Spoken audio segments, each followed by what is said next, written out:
Buffalo Springfield was an American-Canadian rock band formed in 1966 whose members included Richie Furay, Stephen Stills, Neil Young, Dewey Martin, Bruce Palmer, Jim Messina, Ken Koblun, and Jim Fielder, which combined rock, folk, and country music. The band released the political anthem For What It's Worth. The band was plagued by infighting, drug-related arrests, and lineup changes that led to its disbanding after 2 years. 3 albums were released under its name, but many demos, studio outtakes, and live recordings remained and were issued in the decades that followed. The band was named to the Rock and Roll Hall of Fame. History, origins. Neil Young and Stephen Stills first crossed paths in 1965 at the Fourth Dimension in Thunder Bay, Ontario. Young was there with the Squires, a Winnipeg group he had been leading since February 1963, and Stills was on tour with the company, a spin-off from the Go-Go Singers. Although the two did not see each other again for almost a year, the encounter left both with a strong desire to work together. When the company broke up at the end of that tour, Stills moved to the West Coast, where he worked as a studio musician and auditioned unsuccessfully for, among other things, the Monkees. He had been in a band called Buffalo Fish with fellow Greenwich Village transplant Peter Tork, who encouraged him to audition. Told by record producer Barry Friedman that there would be work available if he could assemble a band, Stills invited fellow Go-Go Singers alumnus Richie Furay and former Squires bass player Ken Koblun to come join him in California. Both agreed, although Koblun chose to leave before very long and joined the group Three's a Crowd. In early 1966 in Toronto, Young met Bruce Palmer, a Canadian who was playing bass for a group called the Minor Birds. In need of a lead guitarist, Palmer invited Young to join the group, and Young accepted. The Minor Birds were set to record an album for Motown Records when their singer Ricky James Matthews was tracked down and arrested by the U.S. Navy for being AWOL. With their record deal cancelled, Young and Palmer decided to head for Los Angeles where they hoped to encounter Stills. Roughly a week later, discouraged at having been unable to locate Stills and ready to depart for San Francisco, they were stuck in traffic on Sunset Boulevard in Los Angeles when Stills, Furay and Friedman, sitting in their white van, recognized Young's black 1953 Pontiac hearse, which happened to be passing by in the opposite direction. After an illegal U-turn by Furay, some shouting, hand-waving, and much excitement, the 4 musicians realized that they were united in their determination to put together a band. Drummer Dewey Martin, who had played with garage rock group The Standalls and country artists such as Patsy Cline and the Dillards, was added to the roster less than a week later after contacting the group at the suggestion of the Bids manager, Jim Dixon. Taking their name from the side of a steamroller, made by the Buffalo Springfield Roller Company, that had been parked on the street outside Friedman's house, the new group debuted on April 11, 1966, at the Troubadour in Hollywood. A few days later, they began a short tour of California as the opening act on a bill featuring the Dillards and the Byrds. Management and first recordings. No sooner had the Bids tour ended than Chris Hillman persuaded the owners of the Whiskey A Go-Go to give the band an audition. Buffalo Springfield essentially became the house band at the Whiskey for 7 weeks, from May 2 to June 18, 1966. This series of concerts solidified the band's reputation for exhilarating live performances and attracted interest from a number of record labels. It also brought an invitation from Friedman to Dickie Davis, who had been lighting manager for the Byrds, to become involved in the group's management. In turn, Davies sought advice from Sonny and Cher's management team, Charlie Green and Brian Stone. Unbeknownst to Davis and Friedman, Green and Stone then aggressively pitched themselves to the band to be their new managers. Friedman was fired, and Davis was made the group's tour manager. Green and Stone eventually struck a deal with Ahmet Ortega 1/4 of Atlantic Records for a 4-album contract with a $12,000 advance, following a brief bidding war with Elektra Records and Warner Brothers. Records, and arranged for the band to start recording at Gold Star Studios in Hollywood. Young, Stills and Furay all recorded demos for the album, but Green and Stone, who had installed themselves as the album's producers, deemed Young's voice too weird, and assigned lead vocals on the majority of Young's songs to Furay. However, none of Furay's own original compositions were deemed strong enough for the album, although several were worked on during the sessions. The first Buffalo Springfield single, a Euro nowadays Clancy Khan unregistered trademark T even sing Euro, was released in August but made little impact outside of Los Angeles, where it reached the top 25.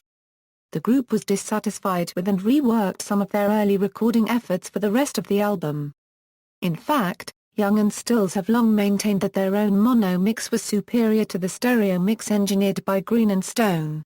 The album, eponymously titled Buffalo Springfield, was originally released by Atlantic's subsidiary Atco in mono and in stereo in December 1966. A revamped version issued both in mono and stereo with a different track order, came in March 1967. In November 1966 Stills composed his landmark song, For What It's Worth, after police actions against the crowds of young people who had gathered on the Sunset Strip to protest the closing of a nightclub called Pandora's Box. The song was performed on Thanksgiving night at the Whiskey A Go-Go, recorded within the next few days, and on the air in Los Angeles on radio station KHJ soon afterward. By March 1967 it was a top 10 hit. Atco took advantage of this momentum by replacing the song Baby Don't Scold Me with For What It's Worth, and re-releasing the album. For What It's Worth sold over 1 million copies, and was awarded a gold disc. Lineup changes. In January 1967 the group took an advance from the record company and flew to New York to perform at Ondine's, a club where the Doors would also play.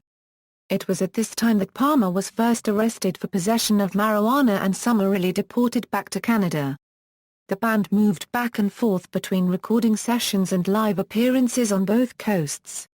A number of different bassists were used, such as Mike Barnes and Jim Fielder of the Mothers of Invention.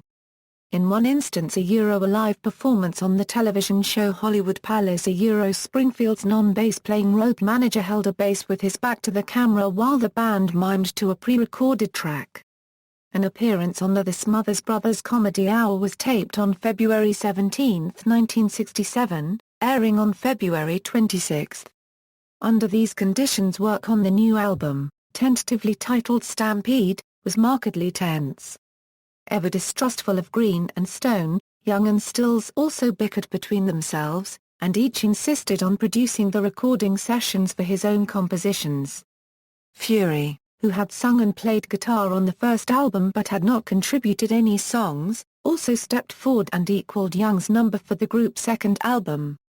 Although Palmer returned to the group at the beginning of June, Young had already left and as a result missed the celebrated Monterey Pop Festival, at which the band performed with former Daily Flash and future Rhinoceros member Doug Hastings on guitar and guest David Crosby. Young eventually returned on October 7 or 8 at the Third Eye in Redondo Beach, California, and after bidding adieu to Green and Stone, the band divided its time between playing concert gigs and putting the finishing touches on its second album, ultimately titled Buffalo Springfield Again, produced by Otago One-Quarter-N himself. Although more of an amalgam of individual work than an integrated group effort, Buffalo Springfield Again is considered by many critics and fans to be the group's finest record. Released in November 1967, it includes Mr. Soul, Rock and Roll Woman, Bluebird, Sad Memory, and Broken Arrow. The group was featured playing Bluebird in an episode of the television series Mannix called Warning, Live Blueberries, which aired on October 28, 1967.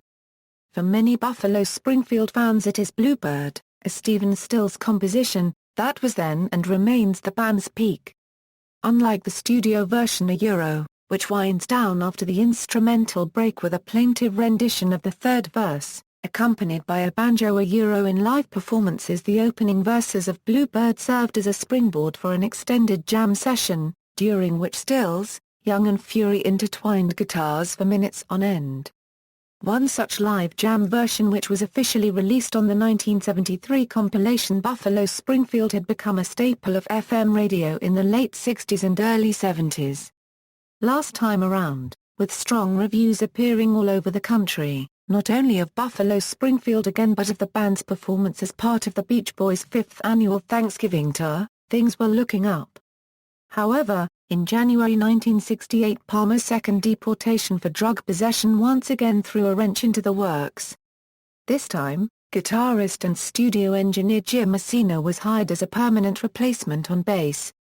With Palmer gone for good, Young also began to appear less and less frequently, often leaving Stills to handle all the lead guitar parts at concerts. Recording sessions were booked, and all the songs that appeared on their final album were recorded by the end of March, usually with Messina producing, but the group was clearly on the verge of disbanding. In April 1968, after yet another drug bust involving Young, Furay, Messina and Eric Clapton, the group decided to break up. The final 20th Century concert appearance was at the Long Beach Arena on May 5, 1968. After the band played many of its best-known tunes, an extended 20-plus minute version of "Oe Bluebird" became the group's swan song. Buffalo Springfield disbanded a little more than 2 years after it had begun. After the group's breakup, Furay and Messina compiled various tracks recorded between mid-1967 and early 1968 into a third and final studio album, titled Last Time Around. Although it featured Furay's touching ballad Kind Woman, Young's classic I Am a Child, and Stills' subtle political 4 Days Gone, only a few of the songs included more than 2 or 3 members of the group at a time. Even the cover photo was a montage, with Young's image added to a group profile of the other 4 members. Stills and Furay appeared on more tracks than any of the others, essentially dominating the album, but it did not light up the charts. Legacy. Despite their popularity, Buffalo Springfield was never a major commercial success. For what unregistered trademark S-Worth was a significant hit, and the group's legend grew stronger after the breakup, increasing with the later successes of its members. The longevity and impact on popular music several members would experience in the years to come solidified their early years of artistic creativity. Stills went on to form Crosby, Stills and Nash with David Crosby of the Byrds and Graham Nash of the Hollies in 1968. Young launched a solo career, but in 1969 also reunited with Stills and Crosby, Stills, Nash and Young, which saw the beginning of his sporadic relationship with that trio. Furay and Messina were founding members of Poco. Furay later joined J.D. Souther and Chris Hillman to form the Souther-Hillman Furay Band, and Messina teamed with Kenny Loggins in Loggins and Messina. Palmer was CSNY's first choice to play bass, but due to various personal problems was replaced by Motown prodigy Greg Reeves. After recording a commercially unsuccessful jam-oriented solo album in 1970, Palmer faded into obscurity, although he did briefly play that same year with Toronto blues band Luke and the Apostles. In the early 1980s he appeared on Young's Trans album and then played with Martin in the Buffalo Springfield Revisited tribute band in the mid-1980s. New Buffalo Springfield, Martin formed a new version of Buffalo Springfield in September 1968.